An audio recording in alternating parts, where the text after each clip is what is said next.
Министерството за култура на Република Македонија и за оваа 2016 година одобри повеќе проекти кои што ќе бидат реализирани од страна на Националната установа Центар за култура Кочо-Рацин од Кичево. Мој денешен соговорник е директорот на ова национална установа од Кичево, господјата Валентина Велјановска, со која ќе поразговараме токму за овие проекти. Господјо Велјановска, јас би ве запрашал сега кои се проекти кои што Министерството за култура на Република Македонија ги одобри за Националната установа Центар за култура Кочо-Рацин од Кичево. Ви благодарам за прашањето. Значи, Националната установа Центар за култура Кочо-Рацин Кичево е носител на голем број културни активности и манифестации, со еден збор тоа е јадрото на културните случувања во градот. Националната установа Центар за култура Кочо-Рацин Кичево работи со две организациони единици, Дом на култура и библиотека.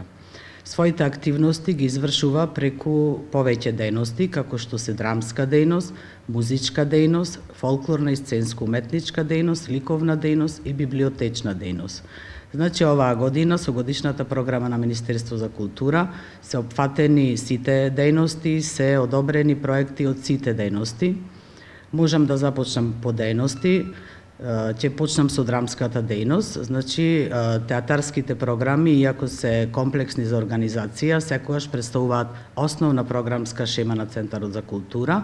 Така и оваа година се поддржани две театарски представи од Министерството за култура. Театарска представа Втора смена од авторот Велко Неделковски во режија на Михајло Петревски и Свечена вечера на погребалното предпријатие од авторот Иво Брешан во режија на Јован Наумовски. Покрај сопствената продукција, во Центарот за култура редовно гостуваат сите професионални театри од Македонија, па така и оваа година ќе продолжиме со исто темпо, бидејќи публиката сака да ги види и последните остварувања на професионалните театри. Од областа на музичката дејност, оваа година во годишната програма на Министерството за култура се одобрени проектите гостување на Македонската филхармонија, гостување на гудачки квартет и гостување на детскиот фестивал Златно славејче. Покрај овие проекти, оваа година ќе се реализираат и други самостојни концерти на уметничка музика и концерти на популарна музика. Центарот за култура е организатор и домаќин на многу музички манифестации и во наредниот период ќе биде логистичка поддршка на сите музички настани. Спомнавте за драмската дејност и за музичко-сценската дејност, за она што Министерството за култура оваа година одобри за Центарот за култура во Кичево. Сакам сега да ве запрашам кои проекти Центарот за култура ќе ги понуди на кичевчани во однос на фолклорната и сценско-уметничка дејност, како и ликовната дејност. Кои проекти се значајни што и Министерството за култура ви даде поддршка за оваа година? Во областа на фолклорната и сценско-уметничката дејност, Центарот работи на реализирање на проекти и активности на Школата за изучување на народни танци ОРА и Школата за изучување на народни инструменти. Овие школи собираат околу 150 членови кои работат во 4 возрастни групи и на престижни манифестации го шират богатството на нашата игра и песна. И оваа година истите се поддржани од Министерството за култура. И исто така со овие школи реализираме повеќе активности, меѓу кои и етномузичката манифестација Песни за јунаците, која исто така како проект е поддржан од Министерството за култура. Центарот за култура е организатор на најзначајната културна манифестација во Кичево, меѓународниот фолклорен фестивал доктор Владимир Полежиновски. Фестивалот е од меѓународен карактер со богата културно-уметничка програма.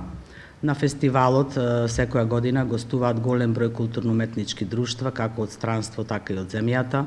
До сега на овој фестивал имаат настапувано повеќе гости: Србија, Хрватска, Бугарија, Полска, Литванија, Украина и многу други земји. И оваа година по 9 пат ќе се одржи исто така со поддршка на Министерството за култура. Во однос на ликовната дејност, во Центарот за култура постојано се организираат изложби од врвни уметници од земјава и од странство, со што љубителите на ликовната уметност имаат можност да проследат изложби на слики, графики, карикатури, скулптури, со што се негуваат современите дострели во сликарството.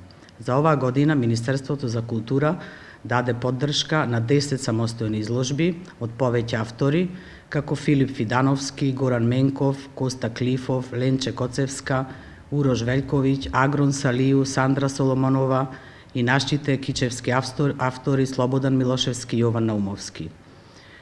Од претходната година започнавме со реализација на голем проект од ликовната дејност, тоа е меѓународна керамичка работилница за изработување и декорирање на керамички производи.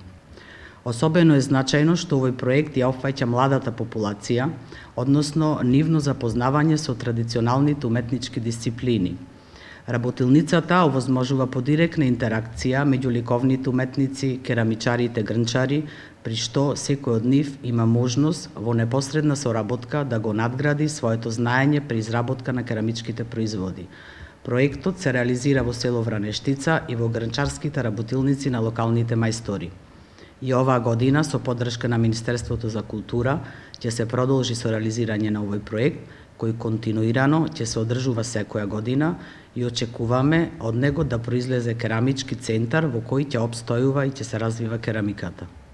Во рамките на Националната установа Центар за култура Кочо Рацин од Кичево работи и библиотеката, која што изобилува со голем број на литература и на македонски и на други јазици и се разбира од различни жанрови. Што вие како Центар за култура, каде што рековме и библиотеката спаѓа тука, што Министерството за култура одобри, односно кои проекти ќе ги поддржи во оваа 2016 година? Покрај општите задачи кои се однесуваат на прибирање, обработка, чување и користење на библиотечниот материјал, давање на информации и други услуги на корисниците, во оваа дејност, поддржани од Министерството за култура за оваа година се проектите набавка на опрема за електронско издавање, проект кој е особена важност за современото работење на библиотеката, бидејќи голем број од монографските публикации веќе се внесени во КОБИС и библиотеката е спремна да започне со електронско издавање и затоа не е потребна оваа опрема. Друг проект што е одобрен од Министерството за култура по годишната програма за библиотечната дејност е набавка на нови книги. Со реализација на овој проект ќе се зголеми книжниот фонд во библиотеката со нови изданија кои се актуелни и барани од страна на читателите. Исто така продолжуваме со обука на библиотекари и тоа е одобрен проект. Обуката на библиотекари континуирано веќе се врши неколку години и исто така и оваа година ќе продолжиме со едукација на вработените и нивно стручно усовршување. За оваа година во библиотечна дејност се предвидени и културни активности како проект. Тоа се подразбираат активности со кои се одбележуваат сите значајни денови поврзани со книгата и пишаниот збор, како Светски ден на книгата и авторски права, Меѓународен ден на детска книга, Месец на книгата, Светски ден на поезија и слично. Исто така одобрен проект е одбележување на патрониот празник. Ние и досега традиционално на 13 јуни го одбележуваме патрониот празник и оваа година е предвидено манифестација, објавување на литературен конкурс, доделување награди и слично. И најважен проект е активности за популаризација на книгата, промовирање и презентирање на тековната книжна продукција и новооткупените книги. Ќе се организира редовно представување на книгата, редовно информирање на младата популација за најновите и најдобрите изданија за деца и млади, преку организирање на изложби, промоции, литературни читања и слично. При минатогодишната посета на вашата установа од страна на Министерката за култура на Република Македонија, имаше најава дека за 2016 година ќе има и некои инвестициски зафати тука во Центарот за култура во Кичево. Дали веќе тоа ќе се реализира во оваа година? Оваа година во делот на инвестициите е поддржан од Министерство за култура за мене најзначаен проект, а тоа е адаптација на простор за уметничка галерија, со што ќе се овозможи побогат и поинтензивен ликовен живот во Кичево. Друг проект кој исто така од областа на инвестициите е одобрен е санација на покривна конструкција, со што ќе се санира уште еден дел од кровот на центарот и со него ќе завршат сите фази од санирање на кровната конструкција. Господје Велјановска, јас ви благодарам за гостувањето во телевизија Мега и ви посакувам сите овие проекти оваа година успешно да ги реализирате. Почитувани, го проследивте разговорот со директорот на Центарот за култура Кочо Рацин од Кичево, господја Валентина Велјановска, со која разговаравме за сите оние проекти кои што се одобрени од Министерството за култура на Република Македонија за оваа година.